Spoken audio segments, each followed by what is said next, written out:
आज हम फिल्म गजनी के बारे में जानेंगे। गजनी गीता आर्ट्स के बैनर तले बनी ए.आर. मुरुगाडोस द्वारा निर्देशित एवं निर्मित 2008 की एक बॉलीवुड फिल्म है। तमिल फिल्म जो मुरुगाडोस द्वारा ही निर्देशित थी, इसी नाम से बनी गजनी की पटकथा क्रिस्टोफर नोलन द्वारा लिखित तथा निर्देशित हॉलीवुड की फिल्म मेमेंटो पर आधारित है। इसकी मुख्य भूमिका में आमिर खान और असिन है, जबकि जिया खान, प्रदीप रावत और रियाज खान सहायक भूमिकाओं में हैं। आमिर खान ने इस भूमिका के लिए अपने निजी प्रशिक्षक के साथ लगातार 1 साल अपनी निजी व्यायामशाला में प्रशिक्षण के लिए बिताया। यह फिल्म मारधाड़ वाली अपने रोमांटिक तत्वों के साथ एक्शन थ्रिलर फिल्म है, जो कि उच्च प्रकृति के पूर्व स्मृति लोप एंटीरोग्रेड एमनेसिया रोग से ग्रस्त एक अमीर व्यापारी की जिंदगी की छानबीन करती है, जिसे यह रोग अपनी प्रेयसी मॉडल कल्पना की एक हिंसक मुठभेड़ में हत्या के कारण हो जाता है। वह पोलरॉयड इंस्टेंट कैमरा के फोटोग्राफ्स एवं चिरस्थायी टैटूज के जरिए हत्या का बदला लेने की कोशिश करता है। आमिर खान का चरित्र गजनी द गेम शीर्षक वाले 3D वीडियो गेम में, जो इसी फिल्म पर आधारित है, विशेष स्थान पाएगा। आमिर खान संजय सिंघानिया के किरदार की भूमिका में है। संजय सिंघानिया एक अमीर व्यापारी है, मोबाइल फोन सेवा प्रदाता कंपनी का मालिक है। संजय कल्पना के प्यार में पड़ जाता है, जिसकी बाद में हत्या कर दी जाती है। इसी घटनाक्रम में संजय एक हादसे का शिकार हो जाता है, जो सिर पर लोहे की छड़ के प्रहार के कारण हुई अजीबोगरीब बीमारी एमनेसिया है, जिसमें 15 मिनट पहले घटी सभी घटनाएं उसके याददाश्त से कुछ पल के लिए मिट जाती हैं। स्वास्थ्य सुधार की प्रक्रिया से गुजर कर चंगा होकर संजय सिंघानिया पर अपनी प्रेमिका की हत्या का बदला लेने का जुनून सवार हो जाता है। अपनी विकलांगता को वश में रखने के लिए वह अपने धड़ पर गोदना गोदवा लेता है, ताकि ये उसे हमेशा याद दिलाता रहे कि उसके इरादे क्या हैं। आमिर खान को इस भूमिका के लिए कठिन शारीरिक क्षमता प्रणाली के सत्र से गुजरना पड़ता है, ताकि किरदार के अनुसार चुस्त और दुरुस्त शारीरिक गठन तैयार हो सके। वे रोज नियमित रूप से अपने व्यक्तिगत प्रशिक्षक के साथ अपने घर पर ही व्यायामशाला में कठिन अभ्यास करते हैं और फलतः सुडौल, सुगठित बदन बनाते हैं, जिसमें बाहों की मांसपेशियों की मोटाई 16 इंच और 8 पैक वाली पेट की मांसपेशियां हो जाती है। 3. असिन कल्पना का किरदार निभाती है। कल्पना पेशे से टेलीविजन के विज्ञापनों में मॉडल के चरित्र में है, जो सफल व्यवसायी संजय सिंघानिया की प्रेमिका के रूप में अपने आप को प्रचारित करती है। बाद में अनजाने ही उसे संजय से, भूल से उसे सचिन के रूप में साधारण इंसान समझकर प्यार हो जाता है। कल्पना रहमदिल लड़की है और वह लड़कियों की किडनी बेचने की गजनी तथा उसके अनुचर गुंडों की साजिश नाकाम कर देती है। संजय के सामने ही कल्पना की हत्या गजनी के हाथों हो जाती है और तदनंतर प्रतिशोध की विषय वस्तु को जन्म देती है, जो फिल्म की पटकथा की रहस्यमय पहेली का ताना बाना बुनती है। सुनीता की भूमिका में जिया खान है। सुनीता मेडिकल कॉलेज की एक जिज्ञासु छात्रा है, जिसे यद्यपि अनुमति नहीं प्राप्त होती, फिर भी वह संजय सिंघानिया एवं उसकी अजीबोगरीब विस्मृति की बीमारी के अध्ययन में लग जाती है। वह पूरी फिल्म में संजय के रहस्यमय अतीत को उजागर करने की कोशिश में लगी हुई रहती है और उस मनोरोगी से मिलने के लिए कई जगहों से सूचनाएं प्राप्त करती है। संजय और उसके बीच आरंभिक मनमुटाव के बावजूद वह संजय को गजनी पर काबू पाने में मदद करती है। प्रदीप रावत गजनी धर्मात्मा की भूमिका में है। गजनी मुख्य प्रतिपक्षी की भूमिका निभाता है, जो अपने अपमान एवं साजिश को नाकामयाब होने के कारण प्रतिशोध में कल्पना की क्रूरतापूर्वक हत्या कर देता है। वह नाजायज गिरोह का सरदार है, जिसकी ऊपर तक पहुंच है और पुलिस उसकी खुशामदी टट्टू है। फिल्म में उसका चरित्र अनेक अवैध एवं आपराधिक कारनामों को अंजाम देने वाले मास्टरमाइंड के रूप में पेश किया गया है। रियाज खान इंस्पेक्टर अर्जुन यादव की भूमिका निभाते हैं। अर्जुन पुलिस इंस्पेक्टर की सहायक भूमिका अदा करते हैं, जो संजय सिंघानिया द्वारा की गई हत्याओं की छानबीन में जुटी है। संजय के विगत जीवन के बारे में उसे भी जानकारी मिलती है, लेकिन फिल्म में बाद में वह एक दुर्घटना का शिकार हो मारा जाता है। आइए अब फिल्म की कहानी को शुरू करते हैं।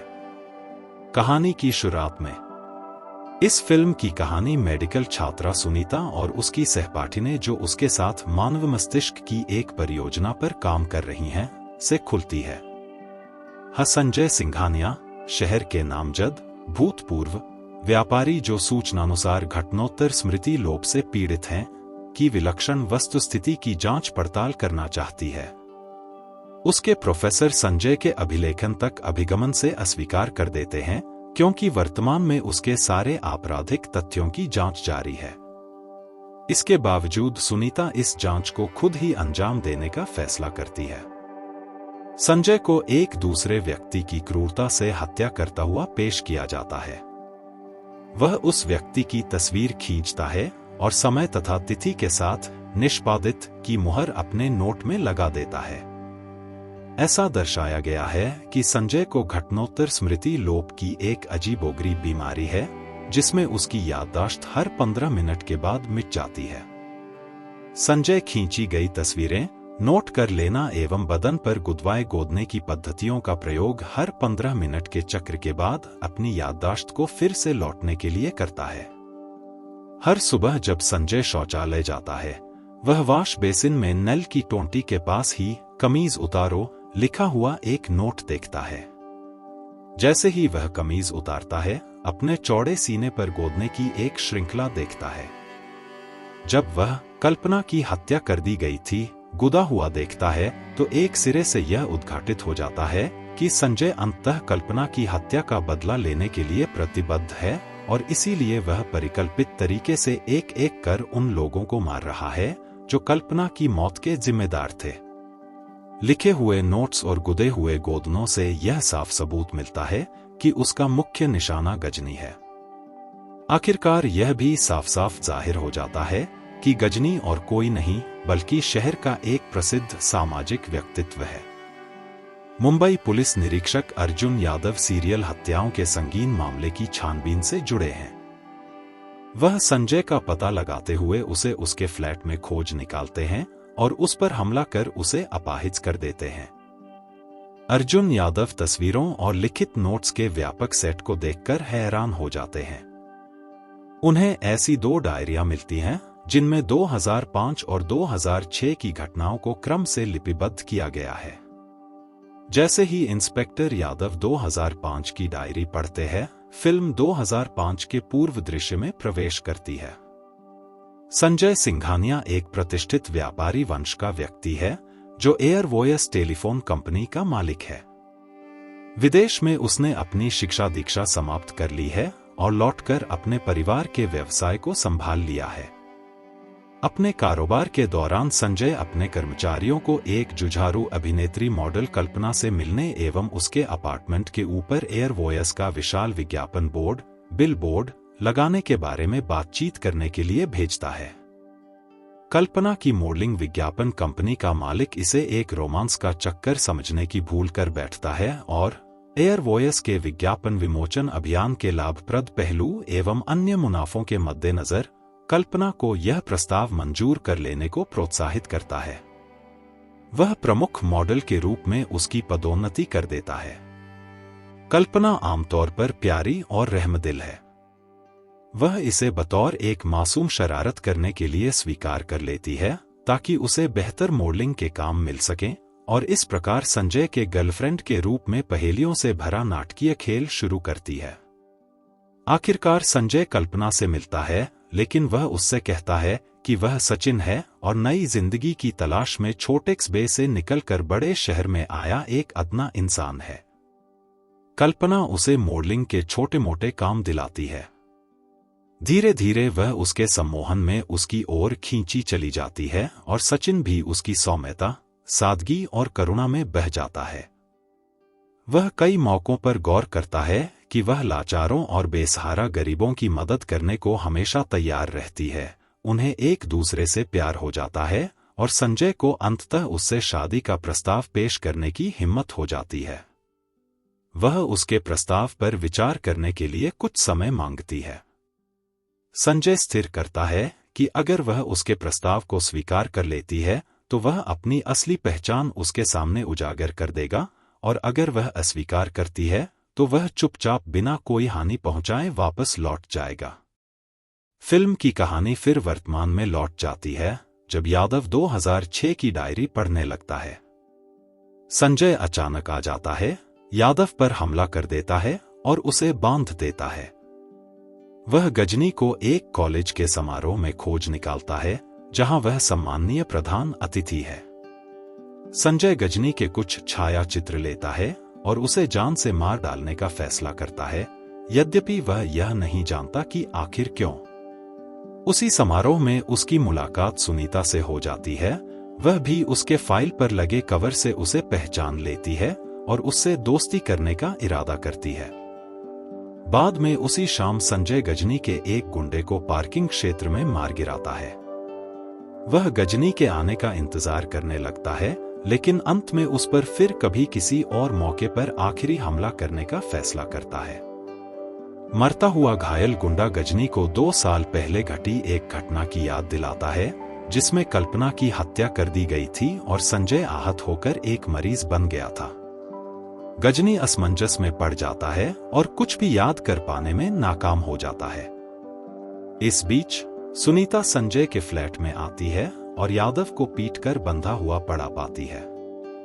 उसे इस बात का पता भी लग जाता है कि गजनी ही संजय का निशाना है। यादव उसे इस बात की भी जानकारी देता है कि संजय एक जाना-माना सीरियल हत्यारा है। सुनीता के हाथों 2 डायरियां लग जाती हैं और वह यादव को आजाद कर देती है। अचानक इसी बीच संजय वहां पहुंच जाता है। उसे उनमें से किसी की याद नहीं आती है और वह उनका पीछा करता हुआ बाहर निकल जाता है। अंततोगत्वा यादव एक बस से टकरा जाता है और सुनीता बड़ी मुश्किल से सनकी संजय से बच निकलती है। यह जानकर कि गजनी खतरे में है, वह उसे सूचित कर देती है कि यह संजय ही है जो उसकी जान के पीछे पड़ा हुआ है। इस नाम को लक्ष्य बनाकर पता लगाता हुआ गजनी संजय के फ्लैट में उसकी हत्या के इरादे से पहुंच जाता है। वह उसके सारे फोटोग्राफ्स और नोट्स नष्ट कर देता है और उसके गुंडे संजय को काबू में कर उसके मौजूदा गोदने पर पुनः गोदवा देते हैं, इस प्रकार खरोंच कर मिटाते हुए, ताकि पुरानी यादों को संकेतित करने वाले सारे निशान मिट जाएं। इत्मीनान होकर एक पुरानी यादों से जोड़ने वाले सारे निशान मिटा दिए गए, गजनी संजय को इसी हालत में छोड़कर चला जाता है। इस बीच छात्रावास में लौटकर सुनीता 2006 की डायरी पढ़ती है। फिल्म की कहानी फिर 2006 के पूर्व दृश्य में लौट जाती है। ऐसा दिखाया जाता है कि कल्पना ने संजय के विवाह प्रस्ताव को स्वीकार कर लिया था। यह डायरी भी अचानक समाप्त हो जाती है।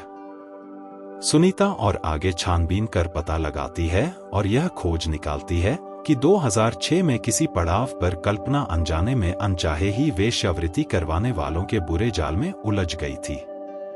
रेल यात्रा के दौरान उसकी भेंट 25 निरीह भोली भाली कमसिन लड़कियों से हुई जो धंधे के लिए मुंबई भेजी जा रही थी। वह उन लड़कियों की रक्षा कर उनका उद्धार करती है, लेकिन लड़कियां गिरोह के सरगना के रूप में गजनी का नाम लेती हैं। गजनी अपने तरीके से अपने माध्यमों, भ्रष्ट पुलिस और नेताओं का प्रयोग लड़कियों की जुबान बंद करने के लिए करता है और कल्पना को खुद खोज निकलने के लिए निकल पड़ता है।